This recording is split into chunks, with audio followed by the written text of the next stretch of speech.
In the midst of chaos, when most people run for safety, a few run toward danger not for glory, but for love. This is the true story of a woman who, during one of the most devastating natural disasters in recent U.S. history, risked everything to save those who couldn't cry for help. Over 100 animals left behind in the flood. The storm approaches. It was August 2016 when heavy rains began to pour over southern Louisiana. What seemed like an ordinary storm soon transformed into a catastrophic event. Over 20 inches of rain fell in less than 48 hours. Rivers surged. Streets disappeared. Tens of thousands were evacuated. But in a small town outside Baton Rouge, Cathy Ritchie wasn't focused on saving her own belongings. She was focused on the animals left behind. Local authorities underestimated the storm's strength. Warnings were issued late, and evacuation protocols failed to reach many rural areas. Cathy watched helplessly as water crept up the roads. She knew what it meant. Many animals, abandoned in barns and backyards, would be trapped with no way out. She didn't wait for help. She started preparing before the flood reached her, gathering crates, food, and first aid kits she had stored over the years. One woman, one mission.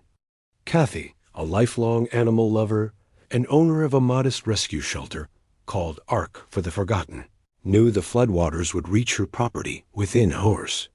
With no government support and limited transportation, she loaded animals into her own truck dogs, cats, goats, birds, anything she could carry. Then she went back, again and again.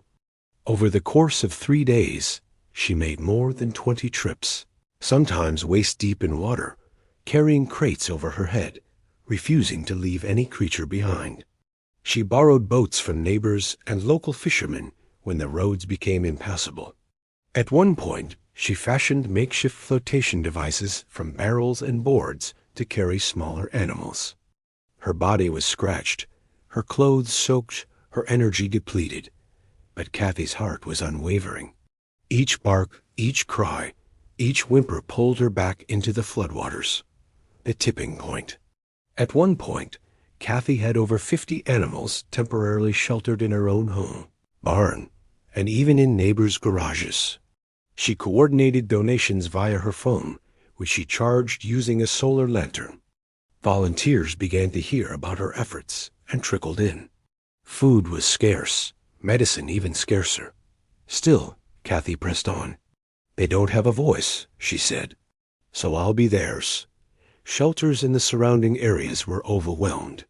Cathy coordinated temporary homes through a Facebook group, personally vetting each person. She worked without rest, sleeping less than 2 hours a night. One kitten she rescued had pneumonia. She administered antibiotics using a syringe from a neighbor's medical kit. Her living room became a makeshift ICU. National attention. Her story caught the attention of a local news reporter who posted a short video on Facebook. Within 24 hours, the video had over 3 million views. Donations flooded in. Animal organizations reached out. But even as her story went viral, Cathy stayed focused. She refused interviews until every single rescued animal had been accounted for and relocated safely. CNN and NBC reached out for interviews. Animal Planet proposed a segment, but Cathy declined. She wasn't interested in fame. She wanted hay, blankets, and flea medicine. She asked anyone watching to adopt, donate supplies, or just check on pets in their neighborhoods. Her humility only deepened the world's admiration. Chapter 5. Quiet after the storm. Weeks after the waters receded, Cathy's home was uninhabitable. Mold had overtaken the walls, her furniture was gone, and her shelter had been destroyed. But she didn't complain. She had saved 103 animals. Each one had a name, a face, and now a future. Months later, Cathy was still dealing with the aftermath. Many of the rescued animals had found new homes, but some, too traumatized or sick, stayed with her. She rebuilt her shelter on higher ground. Volunteers helped pour concrete and raise walls. A mural was painted at the entrance. A woman carrying a dog through water, surrounded by light. Final reflections. In times of disaster, we often hear about the heroes in uniforms. But there are other heroes, quiet, muddy, unshowered, and exhausted, who move through the world with silent courage. Cathy Ritchie didn't set out to be a savior. She simply couldn't watch the voiceless drown. Today, Cathy rarely speaks of the flood. She doesn't need to. Her actions echo louder than any words. She says every creature matters. If we wait for someone else to act, it might be too late. And with that, she returns to the kennels where the next rescue is always waiting. This is her story. A story of compassion without cameras, of bravery without medals. And a reminder that sometimes the greatest rescue doesn't make headlines, but it changes the world for those who are saved.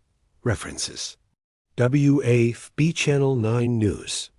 Louisiana woman saves animals during historic flood, 2016.